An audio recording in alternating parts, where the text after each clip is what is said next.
Market to Market is everywhere you are. Subscribe to Market on YouTube, find us on the PBS video app to stream on demand, and add our 3 podcasts on your favorite podcasting app. Manufacturers of consumer goods in America are still struggling with supply chain issues that have increased shortages of raw materials that feed U.S. production lines. The bottlenecks that are cutting supply at the plant have reduced the selection for shoppers across the country. I think across the board, the industry is experiencing challenges. I don't think it necessarily matters if you're making cereal or paper towels.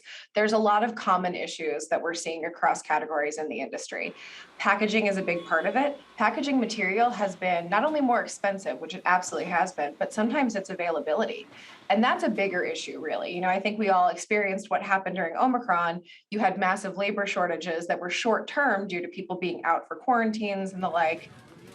Increases in the price of everything from oats to aluminum have raised production costs for consumer products and food across the retail spectrum, and manufacturers are having to pass along the increases to maintain their margins. Companies have reached the limit of what they can do on their own. If there is any efficiency to wring out of the system to make this easier or cheaper for consumers, they've reached the limit. A shortage of workers in general and a lack of truck drivers specifically are straining an economy already pushing to meet high consumer demand. I think some of the greatest change we've seen is, one, demand has continued to escalate at levels that were unexpected.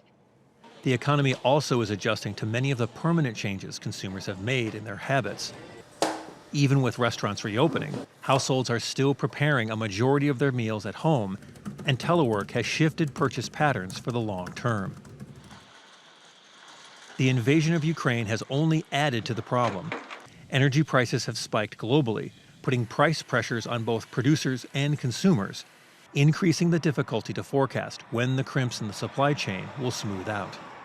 We don't know when this is going to end. We all want it to, but there isn't a clear timeline on when we'll see some easing of this pressure. For Market to Market, I'm Peter Tubbs.